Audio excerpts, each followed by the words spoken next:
حضور صلی اللہ علیہ وسلم کا یہ واقعہ نہیں سنا تو کچھ نہیں سنا۔ ایک مرتبہ ایک شخص نے حضور اقدس صلی اللہ علیہ وسلم سے پوچھا، یا رسول اللہ صلی اللہ علیہ وسلم، آپ اپنے بچپن کے بارے میں کچھ بتائیں۔ پھر آپ صلی اللہ علیہ وسلم نے فرمایا، ایک مرتبہ میں اپنی بکریوں کو ریوڑ میں کھڑا تھا کہ میرے پاس دو بڑے سے آدمی آئے۔ ان کے کپڑے بالکل سفید تھے۔ مجھے آ کر کہنے لگے، بسم اللہ الرحمن الرحیم۔ ایک مرتبہ حضور نبی کریم صلی اللہ علیہ وآلہ وسلم کسی سفر پر تشریف لے گئے۔ آپ کی عدم موجودگی میں حضرت علی رضی اللہ تعالی عنہ نے اپنے گھر میں کچھ رقم بھیجی۔ حضرت بی بی فاطمہ رضی اللہ تعالی عنہا نے اس رقم سے دو کنگن بنوا لیے اور ایک پردہ خرید کر اپنے دروازے پر لٹکا لیا۔ جب آپ صلی اللہ علیہ وآلہ وسلم سفر سے واپس تشریف لائے تو اپنی عادت مبارکہ کے مطابق سیدھے اپنی صاحبزادی کے پاس تشریف لائے۔ آپ کی نظر حضرت فاطمہ رضی اللہ تعالی عنہا کے کنگنوں اور دروازے پر لٹکے ہوئے پردے پر پڑی تو واپس پلٹ گئے۔ حضرت فاطمہ رضی اللہ تعالی عنہا نے آپ کو دیکھا تو استقبال کے لیے خوشی سے دروازے کی طرف لپٹ۔ آپ صلی اللہ علیہ وآلہ وسلم کو واپس جاتے دیکھ کر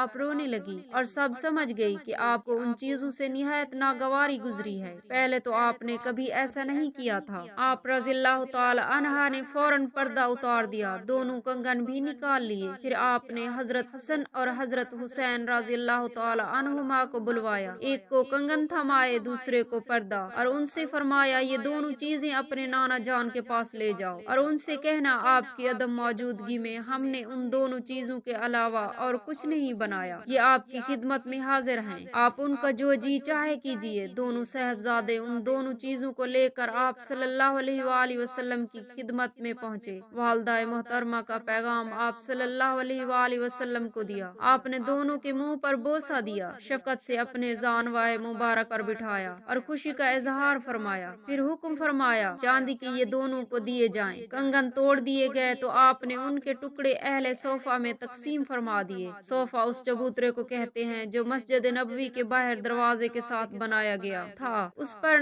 نادار صحابہ بیٹھا کرتے تھے۔ پھر آپ صلی اللہ علیہ وآلہ وسلم نے اصحاب صفا میں سے ایک صحابی کو بلایا، اس کے پاس کپڑا نہیں تھا، اس دروازے کے پردے میں سے ایک ٹکڑا پھاڑ کر اسے دے دیا، اسی طرح ہر ایک کو تھوڑا تھوڑا اس پر عنایت فرمایا۔ اسے اس سے فارغ ہو کر آپ صلی اللہ علیہ وآلہ وسلم نے فرمایا، اللہ میری بیٹی فاطمہ رضی اللہ تعالی عنہا پر رحمت بھیجے اور انہیں جنت کے خوبصورت لباس عطا کرے جو انہوں نے کی، اور اس پردے کے بدلے میں جس سے مسلمانوں کی ستر پوشی ہوئی، اور اللہ انہیں ان کنگنوں کے بدلے میں جنت کا زیور پہنائے جو انہوں نے غریبوں میں تقسیم کیے۔ ایک شخص حضور اکرم نور مجسم شفیع رحمت صلی اللہ علیہ وسلم کی خدمت میں پینے کی کوئی چیز لایا۔ اسی وقت آپ کے دائیں طرف ایک چھوٹی عمر کے لڑکے بیٹھے تھے جبکہ بائیں طرف عمر رسیدہ حضرات بیٹھے تھے۔ آپ پہلے دائیں طرف والوں کو چیز دیا کرتے تھے۔ آپ نے اس سے فرمایا، کیا تم مجھے اس بات کی اجازت دیتے ہو کہ میں پہلے ان حضرات کو دے دوں؟ اس پر وہ لڑکا بولا، نہیں، باخدا نہیں، آپ سے حاصل ہونے والی متبرک چیز کے بارے میں ہرگز کسی کو ترجیح نہیں دے سکتا، یعنی پہلے میرا حق ہے، مجھے ہی دیں۔ آپ صلی اللہ علیہ وآلہ وسلم نے پہلے انہی کو وہ چیز پلائی۔ یہ تھے حضرت عبداللہ ابن عباس رضی اللہ تعالی عنہ۔ ان کی بات حد درجہ دانش مندانہ تھی۔ 9 ہجری میں قبیلہ ثقیف کا وفد دربار رسالت میں حاضر ہوا۔ یہ لوگ آپ صلی اللہ علیہ وآلہ وسلم کی خدمت میں مناظرہ و مقابلہ کی غرض سے جاتے۔ اسی وفد میں ایک بچہ بھی تھا جو رات دن اہل وفد کے سامان کی حفاظت پر مقرر تھا۔ ایک دن کا واقعہ ہے کہ رات کو اہل وفد سو گئے تو یہ بچہ چپکے سے حضور اقدس نور مجسم شفیع رحمت صلی اللہ علیہ وسلم کی خدمت میں پہنچ گیا اور خفیہ اسلام لے آیا۔ اسی دوران وہ باقاعدہ اسلام کی تعلیم حاصل کرتا رہا اور حسب موقع دربار رسالت میں حاضری دیتا رہا اور قرآن پاک کی تعلیم بھی سیکھتا رہا۔ دوران حاضری حضور نبی کریم صلی اللہ علیہ وآلہ وسلم کو محو خواب پایا تو جلیل القدر صحابہ رضی اللہ تعالی عنہم سے علم حاصل کر لیتا۔ اسلام اور قرآن پاک کا یہ عاشق خوش نصیب بچہ حضرت عثمان بن ابی العاص رضی اللہ تعالی عنہ کے بچپن کا واقعہ ہے۔ حضور اکرم نور مجسم شفیع رحمت صلی اللہ علیہ وآلہ وسلم کی مدینہ منورہ حاضری پر ایک لڑکا آپ کی خدمت میں پیش کیا گیا اور لوگوں نے کہا، یا رسول اللہ صلی اللہ علیہ وسلم، اس نے 17 قرآنی سورتیں حفظ کر لی ہیں۔ حضور اکرم نور مجسم شفیع رحمت صلی اللہ علیہ وآلہ وسلم نے امتحان کے طور پر کچھ سنانے کو فرمایا۔ لڑکے نے آپ کے سامنے سورۃ قاف سنائی۔ اس پر آپ صلی اللہ علیہ وآلہ وسلم نے مسرت کا اظہار فرمایا۔ حضور نبی کریم صلی اللہ علیہ وآلہ وسلم کو جو خطوط یہود کے پاس بھجوانے ہوتے وہ یہود ہی تحریر کرتے تھے۔ ایک مرتبہ حضور اقدس نور مجسم شفیع رحمت صلی اللہ علیہ وآلہ وسلم نے ارشاد فرمایا، یہود کی خط و کتاب پر مجھے اطمینان نہیں کہ وہ گڑبڑ نہ کر دیتے ہوں، تم یہودی کی زبان سیکھو۔ اس لڑکے نے صرف 15 دنوں میں یہودیوں کی عبرانی زبان سیکھ لی اور باقاعدہ تحریر بھی لکھنا شروع کر دیا۔ اسی طرح حضور اکرم نور مجسم شفیع رحمت صلی اللہ علیہ وآلہ وسلم کی خدمت میں یہودیوں کے جو خطوط آتے ان کے پڑھنے کی ذمہ داری بھی اس کم عمر کے ذمہ تھی۔